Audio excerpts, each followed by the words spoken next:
Hello, everyone. Welcome to another episode of English Mini Talks. Hi, everyone. We're really happy you are here with us today. If this is your first time watching us, this is where we cover everyday practical topics in English in a friendly environment. Yes, and every episode is full of new words and expressions you can use in daily life. So please subscribe to the channel now and make sure to like this video. Your support is a great encouragement for us. Thank you. So, did you know? Apparently, in almost every language, the first word a child learns to speak is mom. That isn't surprising. Family is so important to us that it is the first thing we want to talk about. Right? But talking about family in English doesn't stop with just mom and dad. That is right. Because family is such a huge part of our lives, we talk about it constantly. We talk about our relatives, our history, and our relationships. So, to really express yourself, you need more than just the basics.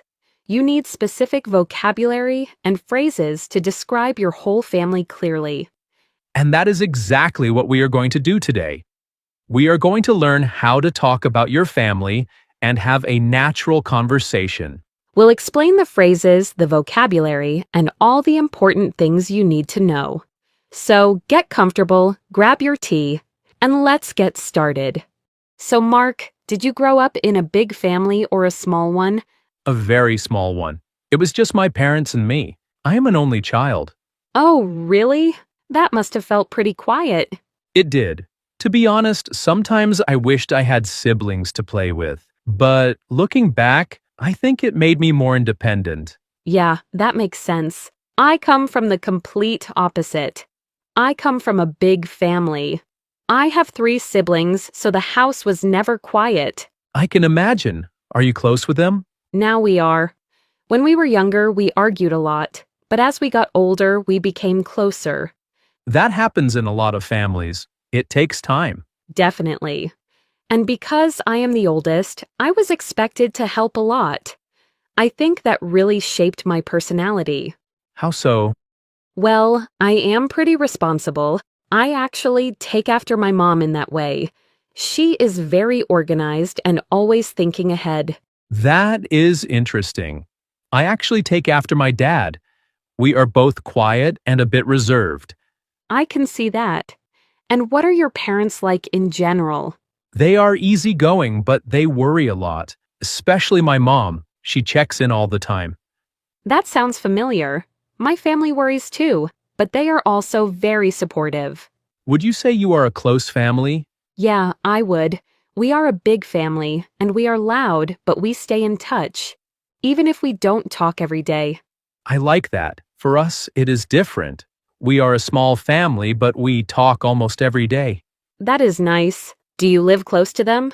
Not really. I moved out a few years ago, but we try to spend time together whenever we can. Same here.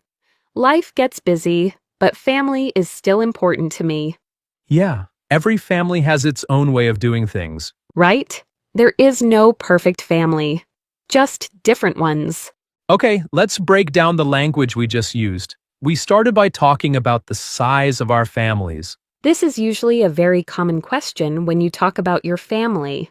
Is your family big or small?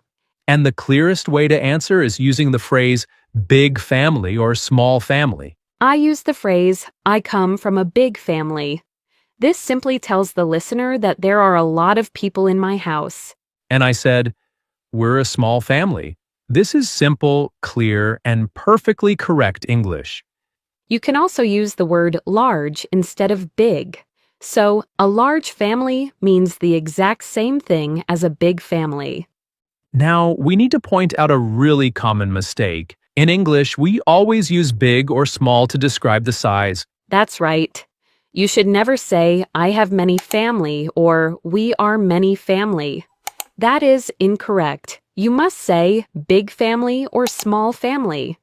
And because I came from a small family, I used another specific term. I said, I'm an only child. This is a very useful phrase. An only child means you do not have any brothers or sisters. You are the only kid in the house. Exactly. It is the direct way to explain your situation. If someone asks if I have brothers or sisters, I just say, "No, I'm an only child." And when you are describing a small family, you can use the phrase you used earlier, "It's just my parents and me." That is a great phrase. It paints a very clear picture. It shows that your family unit is just 3 people. So, those are the essential phrases for size: big family, small family, large family, and only child. So we talked about the size. Now let's talk about who is actually in the family. We call this the family structure. When you want to list the people in your family, there are a few ways to do it. The most formal way is to say my family consists of. Or you can say, my family is composed of. These sound a little bit serious, almost like a textbook. For example, my family consists of my mother, my father, and me. It is correct, but in normal conversation, we usually keep it simpler. We just use the verb have. I have 2 sisters. Or like Mark said, it was just my parents and me. Now, let's talk about a very useful word I used. I said, I have 3 siblings. Siblings. It is actually very simple. Sibling is just the general word for a brother or a sister. Instead of saying, I have 2 brothers and 1 sister, Anna can just say, I have 3 siblings. It is faster and easier. It covers everyone. If you ask someone, do you have any siblings? You are asking about brothers and sisters at the same time. So you can say, my family consists of 5 people. Or you can simply say, I have 4 siblings. Both are perfect. Another thing to talk about is your place in the family. In English, we have specific names for where you fit in the birth order. And it starts with the one I mentioned in our conversation, the oldest child. That simply means you were born first. Usually, if you are the oldest, you're expected to help your parents a little more. You kind of watch out for the others. Then, on the other side, we have the youngest child. You will often hear people call them the baby of the family, even when they are 30 years old. Well, that is true. And if you have someone older than you and someone younger than you, then you are the middle child. You are right in the center. But we also have my group, the only child, which just means you have no brothers and no sisters. So we talked about who is in the family, but the most important thing is the relationship. Right? When people ask about your family, they usually ask, are you a close family? And we can simply answer with, we are close. Now, be careful here. In this context, close does not mean distance. It doesn't mean you live in the same house. That's right. You could live in different countries. We are close means you have a strong emotional connection. You love each other and you support each other. You can also use the phrase, we get along. To get along means you have a good relationship. You are friendly and you don't fight. For example, in our conversation earlier, Anna said she and her siblings argued a lot when they were kids. They didn't get along. Right. So I could say, we didn't get along when we were children, but now we get along very well. That is a very common situation.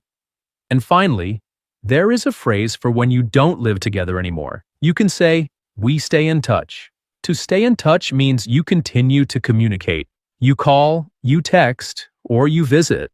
Even though Mark lives far away from his parents, they stay in touch. They talk every day. So you can be close, you can get along, and you can stay in touch. These are the key phrases to describe a family relationship. When talking about family, we also talk about personality. This is how you describe who you are and where you got your traits. We used a really common phrase in our conversation. I said, I take after my mom. To take after someone means you are similar to them in personality or appearance. It means you inherited that trait from them. You might say, I take after my dad because we both love telling jokes. Or, I take after my mom because we both have the same smile. Or you can use the phrase, I get that from. This is a little more informal. For example, If someone notices you're very good at organization, you can say, "Oh, I get that from my mom. She is very organized too." It is a quick way to give credit to your parents. Now, sometimes you are completely different from your parents. So what do you say then? You can simply use the phrase, "We're quite different." For example, I might say, "My dad loves sports, but I hate them. We're quite different." Or, "My parents are very loud, but I am quiet. We're quite different."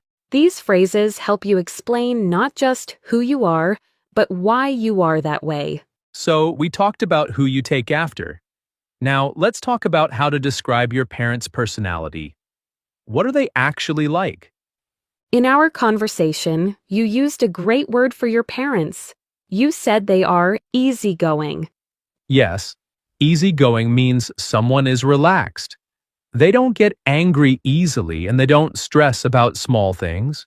An easygoing parent lets you make your own choices. They are very chill. But not all parents are like that.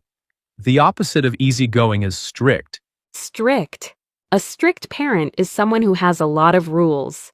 They might say, "You must be home by 8 p.m." Or, "You must finish your homework before you watch TV." They are very serious about discipline. So you can say, "My dad is very strict," or "My mom is very easygoing." It paints a clear picture.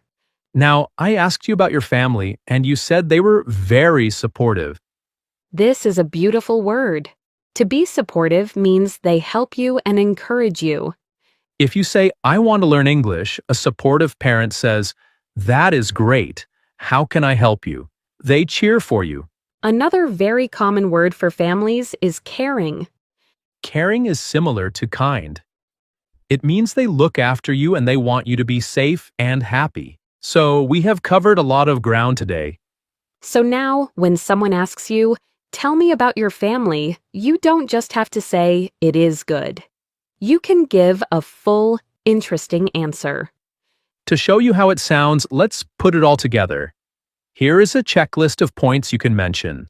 1. Is your family big or small? 2. Do you have siblings? 3. Are you the oldest, youngest, or middle? 4. Are you close? 5. Who do you take after? Let me go first. Here is how I would describe my family using everything we learned today. I come from a big family. It is very lively because I have 3 siblings. I am the oldest child, so I am usually the responsible one. We are a very close family and we get along really well. I think I take after my mom because we are both organized and supportive.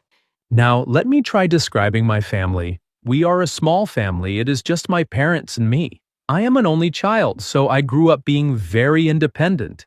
My parents are quiet and easygoing, and I definitely take after my dad. Even though I live far away now, we stay in touch and talk almost every day. And now it is your turn. We want you to help yourself with everything we learned today. That's right. Tell us about your family. Is it big or small? Do you have siblings? Who do you take after? Try to write a full paragraph following what we did. It is the best way to practice. And before we go, we just want to say one last thing. Remember that family is really, really important. It is. Whether you have a huge family or a tiny one, they are the people who made you who you are. They shaped your personality. And our parents took care of us when we couldn't take care of ourselves. So even if life gets busy, and we know life gets very busy, try to take a moment today, send a text, make a quick phone call, just check on them. It means the world to them just to hear your voice. It really does. So, keep your family close. And as always, for more daily life, English conversation, speaking, and listening practice, be sure to subscribe. Thank you for letting us be part of your learning journey. Keep practicing, keep improving, and take care, everyone.